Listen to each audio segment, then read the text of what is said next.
ನಮಸ್ತೆ ವೀಕ್ಷಕರೇ, ಸುಮಾಸ್ ಕಿಚನ್ಗೆ ಸ್ವಾಗತ.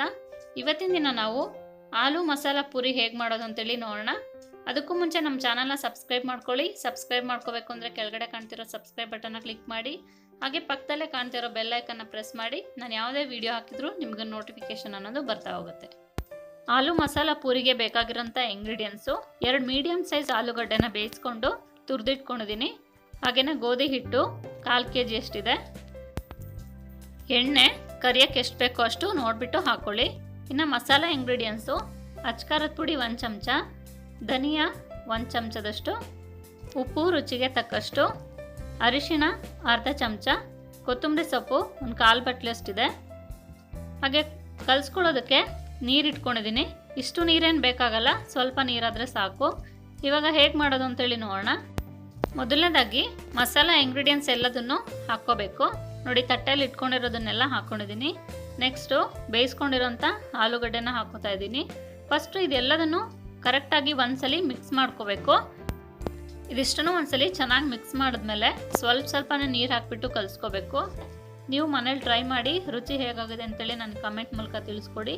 ಇವಾಗ ನಾನು ಇದಕ್ಕೆ ಸ್ವಲ್ಪ ಎಣ್ಣೆ ಹಾಕ್ಬಿಟ್ಟು ಕಲಿಸ್ಕೊತಾ ಇದ್ದೀನಿ. ನೋಡಿ, ಈ ಹದಕ್ಕೆ ಕಲಿಸ್ಕೊಂಡಿದ್ದೀನಿ. ನೋಡಿ, ಇದಕ್ಕೆ ಈಗ ಮತ್ತೆ ಮೇಲ್ಗಡೆ ಸ್ವಲ್ಪ ಎಣ್ಣೆ ಹಚ್ಚಿಬಿಟ್ಟು ಇದನ್ನ ಒಂದು 10 ನಿಮಿಷ ಹಾಗೆ ಇಡಬೇಕಾಗತ್ತೆ. ತುಂಬ ಸಾಫ್ಟ್ ಆಗಿರುತ್ತೆ ಇದು ಪೂರಿ.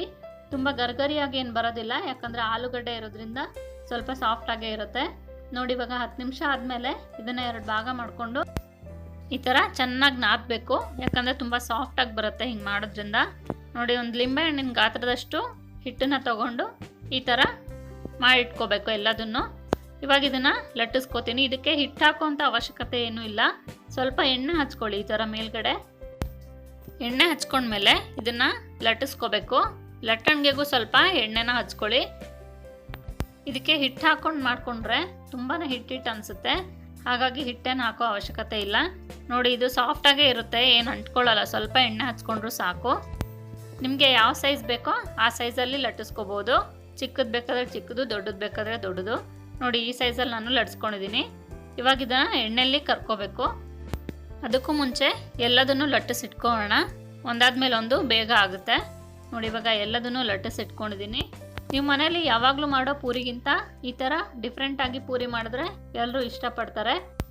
ಈಗ ಎಣ್ಣೆ ಕಾದಿದೆಯಾ ಇಲ್ಲ ಅಂತೇಳಿ ಒಂಚೂರು ಹಿಟ್ಟು ಹಾಕ್ತಾ ಇದ್ದೀನಿ. ನೋಡಿ, ಎಣ್ಣೆ ಕಾದಿದೆ. ಇವಾಗ ಇದಕ್ಕೆ ಪೂರಿ ಹಾಕ್ಕೊಂಡು ಬೇಯಿಸ್ಕೋಬೇಕು. ನೋಡಿ, ಇಷ್ಟು ದೊಡ್ಡದು ಮಾಡಿದ್ದೀನಿ ಪೂರಿ. ಇದನ್ನು ಎಣ್ಣೆಲಿ 2 ಕಡೆಗೂ ಚೆನ್ನಾಗಿ ಬೇಯಿಸ್ಕೋಬೇಕು. ನೀವು ಇದನ್ನು ಮನೇಲಿ ಟ್ರೈ ಮಾಡೋದನ್ನು ಮರಿಬೇಡಿ. ನೋಡಿ, ಇವಾಗ ಇದನ್ನು 2 ಕಡೆಗೂ ಬೇಯಿಸ್ಕೊತಾ ಇದ್ದೀನಿ. ಇವಾಗ ಇದಾಗಿದೆ, ತೆಕ್ಕೋತಾ ಇದ್ದೀನಿ. ನೋಡಿ, ಎಷ್ಟು ಚೆನ್ನಾಗಿ ಬಂದಿದೆ ಪೂರಿ. ನಿಮಗೆ ಈ ವಿಡಿಯೋ ಇಷ್ಟ ಆಗಿದೆ ಅಂತ ಅನ್ಕೋತೀನಿ. ನೀವು ನಿಮ್ಮ ಫ್ರೆಂಡ್ಸ್ ಜೊತೆ, ಮನೆಯವ್ರ ಜೊತೆ ಈ ವಿಡಿಯೋನ ಶೇರ್ ಮಾಡಿ. ಹಾಗೆ ಫೇಸ್ಬುಕ್ ಪೇಜ್ನ ಲೈಕ್ ಮಾಡೋದು ಮರಿಬೇಡಿ. Thank you for watching.